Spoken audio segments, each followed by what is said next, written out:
Hey everyone, it's Cappy. Welcome to a special end-of-season series of Beyond the Plate, brought to you by our friends at PepsiCo Foods. Over the years, we've brought you memorable conversations and stories shaping today's food culture. This series is no different. We're joined by the members of PepsiCo Foods' first ever Culinary Advisory Board. From chefs and authors to food scientists and entrepreneurs, PepsiCo Foods has brought together 6 industry-leading culinarians, and I have the privilege of being one of them. Together, we serve as strategic advisors to help further the culinary journey of PepsiCo Foods, working to inspire new ways for people to experience PepsiCo's iconic food brands and bring more smiles to the table. In each episode of the series, we're going to uncover how this initiative can impact the food industry and how each advisor contributes their unique culinary expertise. Please enjoy this episode as we go beyond the plate with PepsiCo Foods U.S. Culinary Advisory Board member, Eric Adjepong.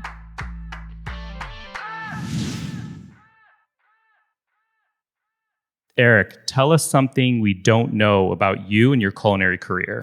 Something we don't know. Not a lot of people know this. I actually told this story yesterday. I started my culinary career in high school in this really cool setup called BOCES. Man, I forget what the acronym actually stands for. But it was an opportunity for students who were kind of set in knowing what they wanted to do for college pretty early on. Kind of gives you a little bit of a taste of what that career in that industry is like. So I signed up for BOCES. I knew I wanted to be a chef or a cook. I knew I wanted to be around food since I was like 8 or 9. That was like in me. But really taking it seriously was high school. So it was a vocational school essentially. And they had cosmetology and mechanics and, you know what I mean? And they had culinary arts. So they had a professional kitchen, they had a chef, and I learned the brigade. I learned the hierarchy of the kitchen. I learned all of the stations. And I fell in love, and I was in like a sophomore in high school. So right then and there, man, I knew like I wanted to really like dive in. I went to college and everything kind of happened thereafter. But yeah, I think not a lot of people know it was vocational school in Walk Hill, New York. Yeah. I love that. So flash forward all these years later, when you first get the ask to be part of this inaugural Culinary Advisory Board,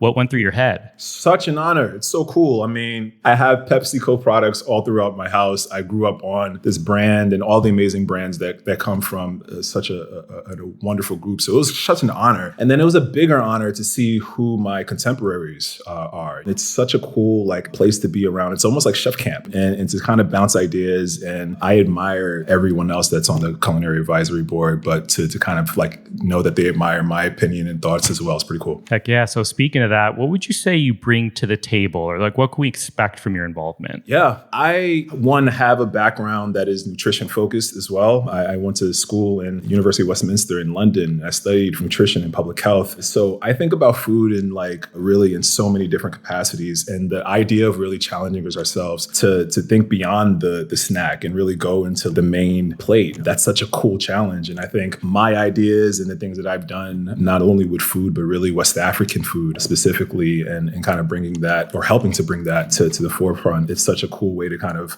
contribute that, but then also just my experience with travel and work and everything else. I think we all have really cool, unique backgrounds that all kind of speak to how awesome this advisory board is, especially this inaugural one. So speaking of, your point of view on food and whatnot, I want to kind of reflect back to this media launch dinner we had in New York, and you made this like ridiculously delicious duck confit dish. Can you tell us about that dish from the launch dinner? Totally, yeah. Thank you, man. It was, the food that entire night was incredible. It was so cool, man. Just seeing all the different ways that you can use these products. And it was, So my dish, it was duck confit, like you mentioned. I took some mug root beer and I added a little bit of tamarind to that. So it was tacky. It was really dark with the mug, but then it was really bright with the tamarind. A really cool, unique pairing. And then the sabritas, I added those peanuts and made a peanut salsa out of that. It was pretty yummy. So that combination with a little bit of sweet potato, dude, it was a nice little start to the amazing dinner. I mean, the food that night was incredible, bro. Crazy. Yeah, heck yes. So for a lot of our listeners at home that have PepsiCo food brands in their pantry,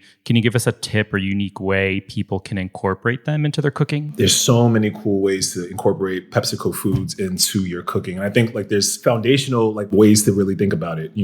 Crunching up a bag of Doritos, right? And adding that into one of your favorite spice mixes and kind of seeing what happens with that. Or maybe, taking some, you can take some of the mugs like I did, like the root beer, right? And and really create this really cool barbecue blend of this really nice dark kind of root beer back note. There's so many cool ways to incorporate the food. It's really endless. But I think one cool way that I heard as well was making the Cheetos oil, right? Taking some oil, some neutral oil, adding Cheetos, and then using that as like a base for vinaigrette or something like that. That's pretty cool and unique, right? There's different ways that you can do it. Yeah. I love that. We went to this incredible dinner when we were out in Plano, kind of onboarding with the crew. And at the restaurant we went to, they had taken Cheetos flaming hot, made it into an oil, and that was fire, that dish. So good. Literally. Yeah. Like, it's so good.